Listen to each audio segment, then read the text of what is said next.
Assalamualaikum warahmatullahi wabarakatuh. Perkenalkan, nama Ulun Siti Marpuah. Baiklah, di sini Ulun akan menjelaskan mengenai sejarah masuknya Islam ke Indonesia.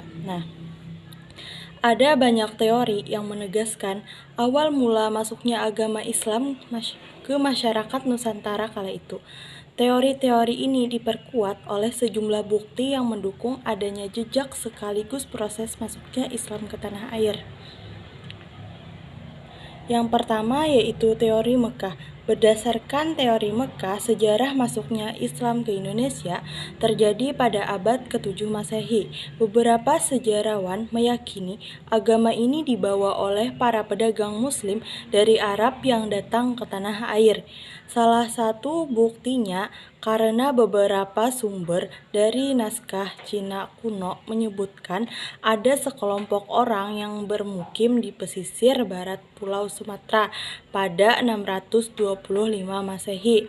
Pada saat itu sebenarnya pesisir barat Pulau Sumatera merupakan kawasan kekuasaan Kerajaan Sriwijaya yang beralih agama Buddha. Namun, ada penemuan batu nisan yang bertuliskan Syekh Rukunuddin wafat pada 672 Masehi di daerah tersebut. Sumber lain menerangkan bahwa para pedagang Arab melakukan aktivitas perdagangan di Nusantara, kemudian menikah dengan penduduk sekitar. Tak hanya membangun keluarga, mereka juga berdakwah di dalam negeri. Yang kedua yaitu teori Gujarat. Beberapa sumber lain meyakini sejarah masuknya Islam ke Indonesia terjadi pada saat para pedagang Gujarat atau India datang pada abad ke-13. Mulanya para pedagang menjajakan kaki di Malaka, kemudian berekspansi ke Indonesia, khususnya di pesisir barat Sumatera.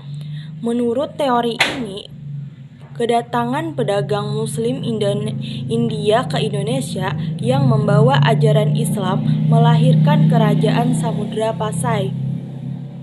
Salah satu buktinya yaitu ditemukannya makam Malik As-Saleh yang merupakan salah satu pendiri kerajaan Samudra Pasai.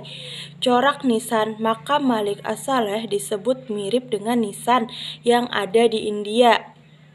Corak nisan ini juga disebut mirip dengan nisan makam Maulana Malik Ibrahim, salah satu anggota Wali Songo yang terkenal berperan dalam penyebaran Islam di Indonesia.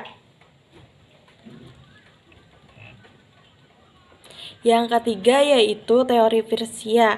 Menurut teori ini, sejarah masuknya Islam ke Indonesia juga terjadi pada abad ke-13, namun melalui para pedagang Persia atau kini dikenal sebagai Iran.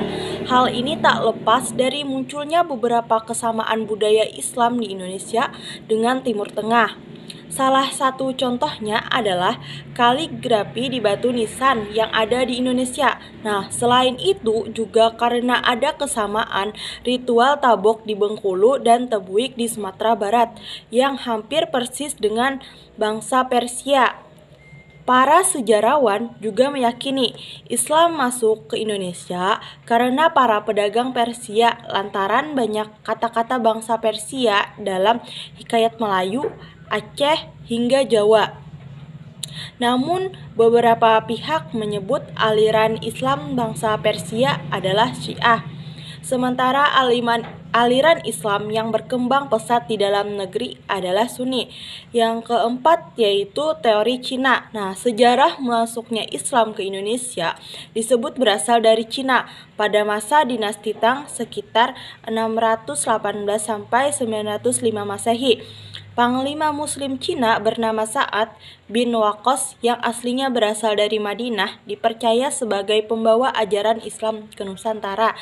Sumber lain menyatakan Islam masuknya ke Indonesia melalui penduduk Cina yang bermigrasi ke Asia Tenggara, salah satunya Indonesia. Mereka kemudian bermukim di Sumatera Selatan pada tahun 879 Masehi. Ada juga yang meyakini bahwa bangsa Cina membawa ajaran Islam ke Indonesia melalui dakwah hingga lahirnya Kerajaan Demak, kerajaan Islam pertama di Jawa. Mungkin itu saja yang dapat saya jelaskan. Wassalamualaikum warahmatullahi wabarakatuh.